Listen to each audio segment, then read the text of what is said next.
Hi, my name is Flora and this is my lab report video for Lab 4 oscillations. The purpose of this lab is to analyze the motion of a spring mass system in which the mass swings in an arc and oscillates on a spring, then use a computational model to compare the predicted motion and the observed motion and examine the energy principle. For a brief overview of our results, it shows that our computational model matched the timing of the real experiment, and it also proved that the total energy is conserved by showing a flat total energy line with the gravitational and spring potential energies moving in equal and opposite directions. Moving on to fundamental principles, first of all, we have the Newton's second law, or also the momentum principle, and the energy principle. Newton's second law states that the acceleration of an object is directly proportional to the net force acting on it and inversely proportional to its mass. And the second law is also equivalent to momentum principle, which states that the net force acting on an object is equal to the rate of change of its momentum over time. The energy principle states that the total change in energy of a system equals the sum of the work done on it by the surroundings and heat exchange. But since there's no external work done on our system of mass, spring, and earth, there's no significant temperature difference, and the external work and heat will be zero, thus the total change in energy equals zero.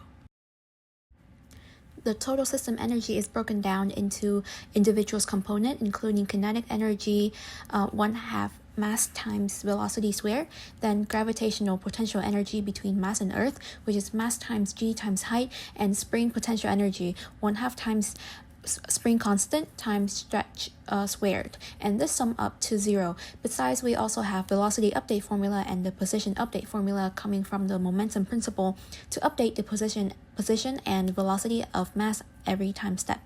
We also have force formulas like gravitational force, mass times g, and also spring force as well. For this lab, my system is the mass, spring, and earth, and the surroundings are nothing, which is why we have no external work done. For our procedure, I first imported the video into Tracker and marked the positions of the mass the moment it leaves the hand, frame by frame.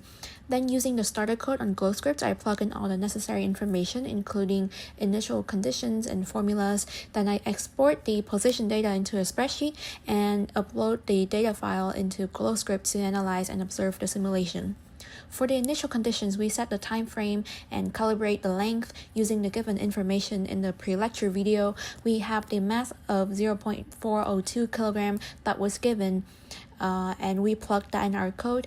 The initial position is also plugged in, which is the first point in Tracker, and the initial velocity is 0. Acceleration due to gravity is 9.8, spring constant is 6.83, and relaxed length is 0.123 meter, which are all mentioned in the pre-lecture video.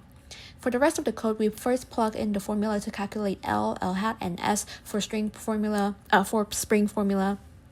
And then we plug in the formula for kinetic energy, gravitational potential, spring potential, and total energy will be the sum. Moving to the calculation loop, we put in the formula for the gravitational force, spring force, and the net force is the sum of gravity and spring force. We put in the position and velocity update formula as well, and most importantly, the energy changes, where we find the difference between the current energy and the initial energy.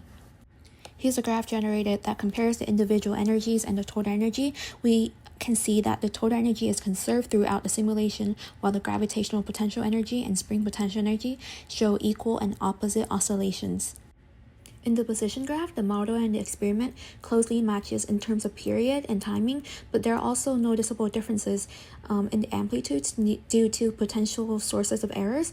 There was human error while tracking, since dozens of frames were tracked manually and there would be slight variations. Another source of error might be that the computational simulation doesn't count the real-life air resistance or damping, which causes these differences.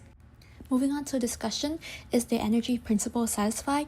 Yes, the energy principle is satisfied because looking at our change in energy graph, the orange line representing the change in the total energy remains flat at 0 the entire time, and this shows that no energy was added or lost from the system.